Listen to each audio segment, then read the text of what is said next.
start off with Painterly Lady Pro Longwear Paint Pot by MAC. You can use any eyeshadow primer you want. This is just the one that I like to use. This just helps so that the eyeshadow lasts all day and does not crease. Then I'm going to take a 224 by MAC. It's just a fluffy blending brush. I'm going to take the color called Britches, this color right here. I'm going to take that in the 224 and just blend it into my crease. I'm going to try just to stick right in my crease and not really go any higher, just wherever the brush goes, but not intentionally bring that color higher. This is just going to be our transition shade for the other colors to go into. I'm going to take the same color and do the same thing to the other side. And I just do windshield wiper motions back and forth. I hope the lighting and everything's okay. I'm still at my parents' house. I'm in my sister's room and it's really, really rainy and foggy today outside. There's like absolutely no sun. Right, then I'm just going to take a flat shader brush and go into the color Rammer Jammer, which is this really pretty burgundy color. And with this color, we're just going to pack it all on the lid, just pressing it right in. You could use your finger to put this color on and just do the same thing, just really press it into the skin. And then I think I'll probably take some Fix Plus and wet the shadow so that it is a little bit more intense. So then I'm just going to take a MAC 221. It's just a little blending brush, and I'm going to take the same color, the Rammer Jammer, the burgundy color, and just go back in my crease with that color. Because overall I just want this to be a really pretty blown out burgundy eye. I'm just going to do the same thing to both eyes, just right in the crease just to blend out the color. Then I'm just going to take some Fix Plus on the flat shader brush, and I'm going to put it back in the burgundy color, and I'm just going to pack that on my lid so that the color is a little bit more intense. And just press it right into the lid. It will just make the color a little bit brighter as well. And these eyeshadows are truly amazing. They're so buttery and creamy. I really don't get that much fallout. If I put too much color in my brush, then that's the only time I will get a ton. But otherwise, these are one of the best shadows that I have ever used. And this palette is amazing. The colors are just perfect. They're all the colors that you would want during the fall and winter. And this was my first Violet Voss eyeshadow purchase. And I'm so happy that I bought this, because I go to this palette almost every day. Alright, now I'm all done with that. And the eye look is almost done. Now we're just going to do some winged liner. Now you can totally skip this step if you don't feel like doing winged liner. You can just do no liner. You can just do liner straight across. But today I felt like doing winged liner with this look since the eyeshadow is so simple. So I'm going to use the Tarte Tartiest Clay Paint Liner. Looks like this. This is my favorite gel eyeliner ever. I've tried a lot of them. I have tried the Anastasia one. I have tried Urban Decay. I've tried Inglot. I don't like those because they dry out so quick. I don't use them enough or in time for it to be worth it. But this one is kind of like a gel liquid hybrid, and it never dries out, and it's just really easy to use. The brush that comes with it is awesome. I didn't bring it, so I'm just using a MAC 208. It's the same brush that I actually use for my eyebrows. So the way I do winged liner is I start with my wing and then I bring it in. That is just the way I have found that it's easiest for me. So I go to my bottom lash line and I just bring it out. And then I go back to the end of the wing and I just like reconnect it to my lid. And then I just go and I fill in the wing.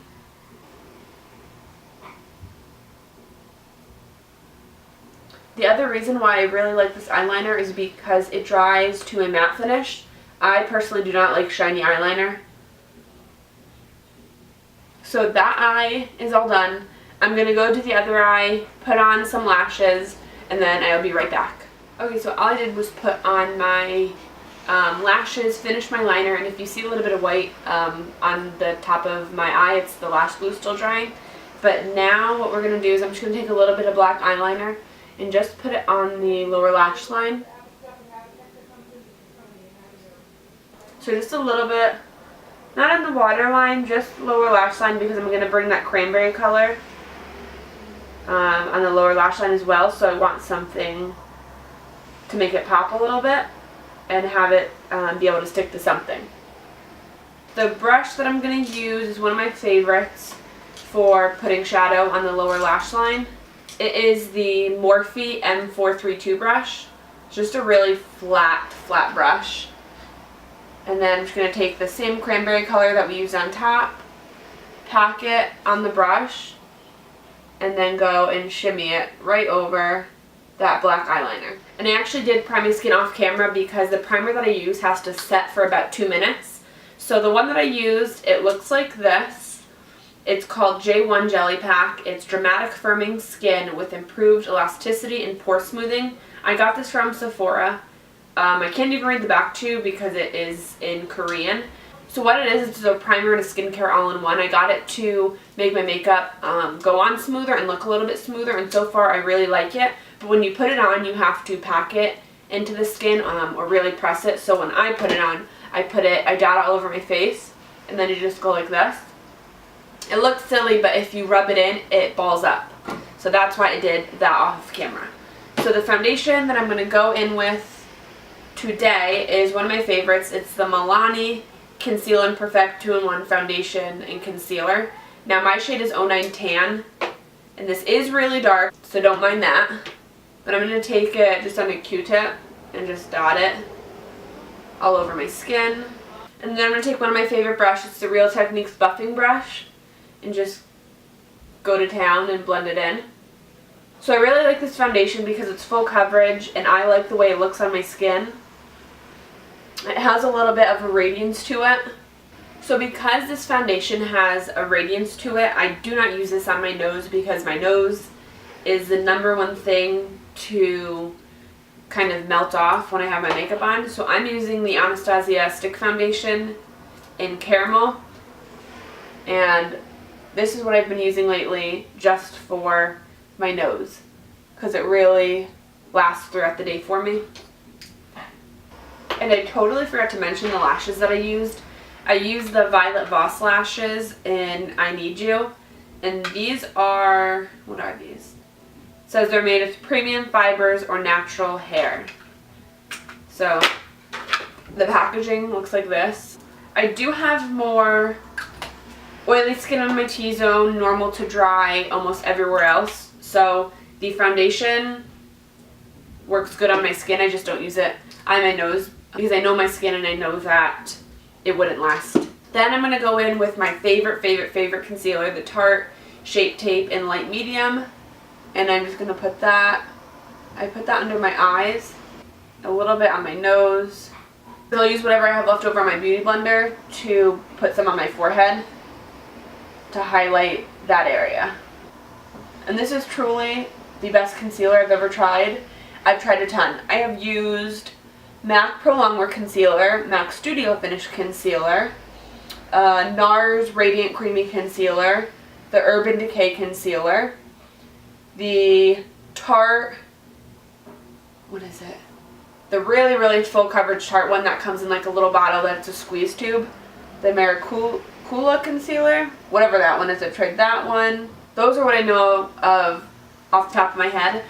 And don't get me wrong, the other concealers are good, but this one is so full coverage, but it doesn't really crease. And it doesn't really move. It blends out flawlessly. It dries down a little bit. It's just the best. It is the hardest concealer to get your hands on. I've been trying to get a second one for a backup, and everywhere is sold out. So if you've heard hype on it, and if you're wondering if it's just hype or if it's really good, it's really good. It's amazing. Hold back on my little baby hairs because I just want to get in the concealer. And then with whatever is left over on my beauty blender, I do go and put that on my forehead just a little bit. I always go back with my foundation brush just to kind of clean up the edges of where I just put the concealer so that there's not a line where the concealer ended.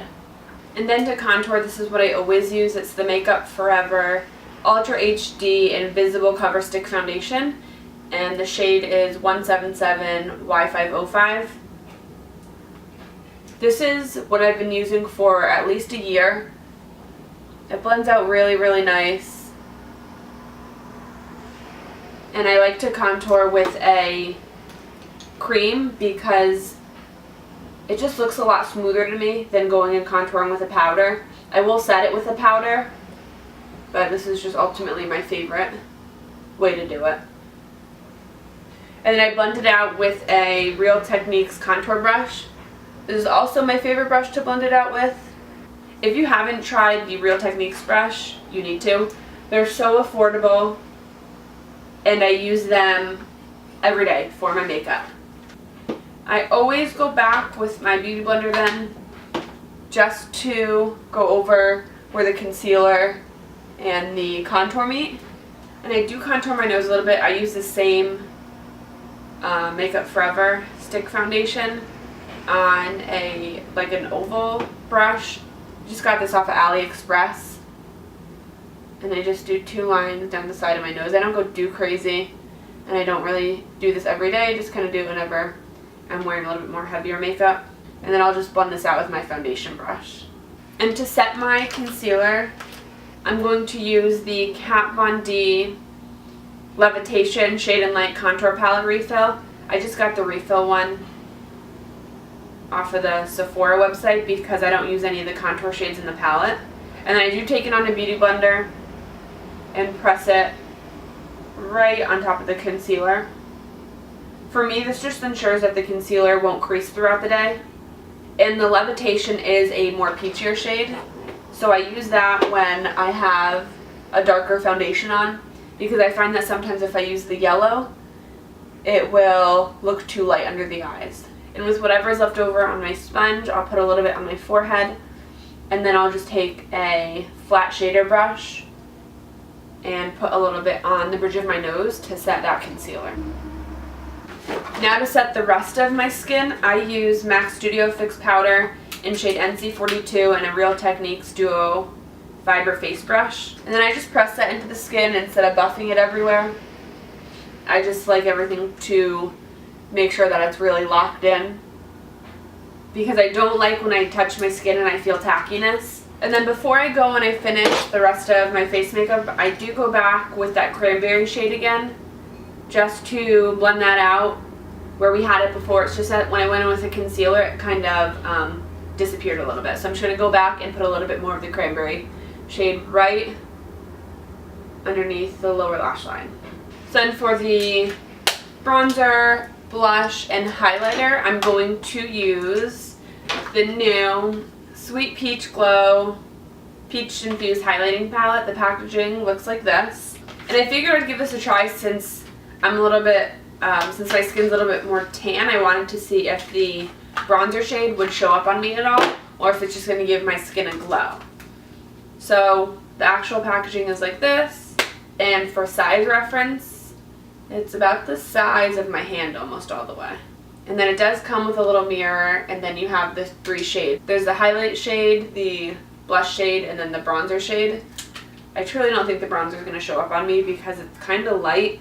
Kind of looks like NARS Laguna, like that kind of shade. And it absolutely does smell like peach. I'm going to take a Morphe E4 brush. It just looks like a MAC 168 brush, or it's angled a little bit and fluffy. So I'm going to take that with the bronzer shade, and I don't even know if I'm getting any product up. I'm going to go right over my contour. So I don't think I see it. What I think I see is like a sheen to the skin. So if you're medium to dark skin, I don't think this will work for you, because I'm about a MAC NC 42, 44 right now, and this bad boy is definitely not showing up. Okay, that's alright. I'm just going to go in with MAC Studio Fix Powder in NW43 on the same brush, just right on top of the bronzer, because that was not showing up. Now I'm going to try the highlighter. I'm going to use a MAC Duo Fiber brush and go right on top of my bronzer. So this actually does show up. It's really pretty, but more subtle. It's not like a really intense highlighter. I would say more a glow from within. And I do really pack it on the brush. And just go right on top. So I do my highlighters before I do my blushes because I don't like the line of highlighter that sometimes you can see. So originally I was going to take the Benefit What's Up and put that first and put the highlighter on top. But I wanted to be able to test out how intense the highlighter was on its own. And not that intense. That's not a bad thing, but you just don't get that really dewy kind of look that I like. I'm just going to take a little on my forehead, my chin. I did put some on the tip of my nose. I'm going to go back and put a little bit more on my cheeks. And I do put a little bit on my temples just to blend everything. Then we're going to go in with the blush, and I'm going to use a MAC 168 brush. Now the one thing about all three of these is that they have like a sheen to them. So it's kind of hard to pick product up. I can't tell if I'm even picking anything up. But I'm going to put this on the apples of my cheeks. And I always smile when I put blush on. So it comes off a lot lighter on my skin than it looks in the pan, because this is what it looks like in the pan. And I can barely even see it on my cheeks. So it's definitely a more natural blush. And this also does have a glow to it, which is actually really pretty. I don't mind it at all. And then I'm going to go back over with the highlighter brush just to blend all three of those together. So overall, it is a really pretty palette, but if you are more medium to darker skinned, you honestly can't really see it on your face at all. It's really subtle. The highlighter, the blush, the bronzer didn't even show on me. So I would suggest it if you're light to like a medium skin tone, like NC40, maybe is like the darkest I'd go. Unless you're my skin tone and you like a very, very natural bronzer blush highlighter, then it's definitely for you. And I think this was about $40. I got mine off of HSN, and they let me use a $20 off. Yeah, I got $20 off, so I got it for a pretty good deal. So now that my face is done, I'm going to go in with a little bit of bottom mascara. Right now my favorite bottom mascara is the MAC Upwardlash in Upwardblack.